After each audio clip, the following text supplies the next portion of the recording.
Ma liberté, longtemps je t'ai gardée comme une perle rare. Ma liberté, c'est toi qui m'as aidé à larguer les amarres. Ah oui. C'est l'invitation. Non, mais c'est magnifique. La voilà, la liberté, celle de Delacroix. Frédéric, bonjour. Bonjour. On en parle ce matin parce que cet artiste est sur tous les fronts, Eugène Delacroix. Il sera à l'honneur d'une exposition au musée du Louvre. C'est à partir de jeudi, je crois. Oui. Et puis sa fameuse toile, La liberté guidant le peuple, a fait l'objet récemment d'une censure. Alors, c'est par un réseau social américain, c'était la semaine dernière, à cause de la nudité. Oui. Cacher ce sein que je ne saurais voir. Et finalement, la personne qui avait lancé ça sur ce réseau social a dit mais non, je me suis trompé. Enfin bon, elle a bien compris que c'était une œuvre d'art et qu'il y avait plein de symboles. C'est ce que l'on va découvrir évidemment avec cette chronique. Mais je voulais évoquer Eugène Delacroix, personnage assez extraordinaire qui son papa était ministre des Affaires étrangères, assez étonnant pendant la Révolution 1797-1798. Il a été député, préfet. Il est préfet en Gironde quand il disparaît en 1805, laissant un petit bonhomme de 7 ans et sa maman qui décide de revenir s'installer à Paris. Sa maman disparaît alors qu'il a 15-16 ans. Là, décidément, le voilà sans aucun parent autour de lui. Et c'est un oncle qui est peintre, qui a découvert derrière les croquis qu'il aime faire à l'école ou qu'il a réalisé au cours de son adolescence. Il découvre un vrai talent d'artiste. Et alors, il va tout faire pour l'installer à l'intérieur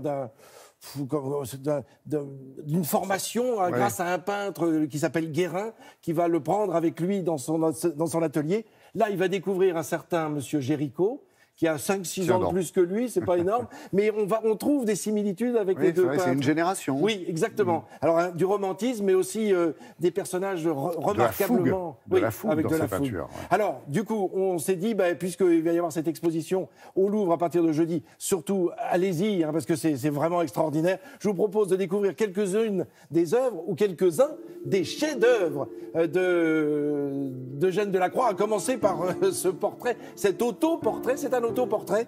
Alors, il a suivi des études assez importantes au lycée Louis-le-Grand, enfin ce qui est devenu le lycée Louis-le-Grand à Paris. Et c'est là qu'il commence à réaliser quelques croquis. Il va tenter le concours qui devrait l'amener à Rome, et puis ça n'a pas fonctionné. Et voilà une de ses premières toiles, parce qu'il est amoureux d'histoire. Là, c'est une toile gigantesque, c'est la mort de Sardanapale, 5 mètres de long, cette toile, qui raconte l'histoire de ce roi légendaire qui a décidé, il était acculé dans sa ville de Babylone, il a décidé de sacrifier tous ceux qui l'entourent, ses femmes, ses maîtresses, ses esclaves, et y compris les animaux qui l'accompagnent. Autre page d'histoire que l'on doit à Delacroix, c'est Bataille de Poitiers. Alors, Bataille de Poitiers, non pas celle de 732, en tête, non, justement, c'est pas celle-là, voilà. c'est celle l'autre. de 1356, absolument, où on voit le roi Jean II, et à côté de lui, son petit garçon. C'est lui qui n'arrêtait pas de dire « Père, faire à gauche, faire à droite ». Oui, absolument.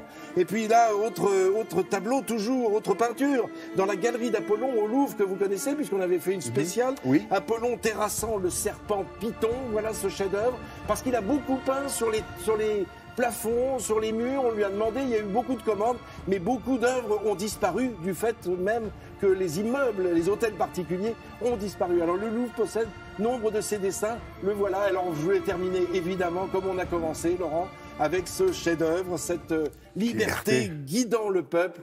Alors la liberté guidant le peuple avec ce visage de cette femme extraordinaire, avec ce drapeau bleu, blanc, rouge. On est lors de la Révolution de 1830, les fameuses 3 glorieuses, 26, 27 et 28 juillet 1830, avec ce Gavroche à droite, et pourtant Gavroche n'a pas encore été écrit par Victor Hugo. Non, mais c'est l'image qu'on gardera du Gavroche, c'est absolument. Et puis on voyait les tours de Notre-Dame derrière. Donc c'est un tableau que vous pouvez voir et revoir à l'occasion de cette exposition extraordinaire. C'est jusqu'au mois de juillet, on a tout le temps. Et puis il y a des jours où l'accès est libre, donc c'est vraiment ouvert à tous. Magnifique, ces jeux de lumière qu'il y a sur la ville de Paris, derrière, en arrière-plan, et puis sur ce corps gisant devant. Et voilà, c'est ça, surtout, c'est les morts de la Révolution.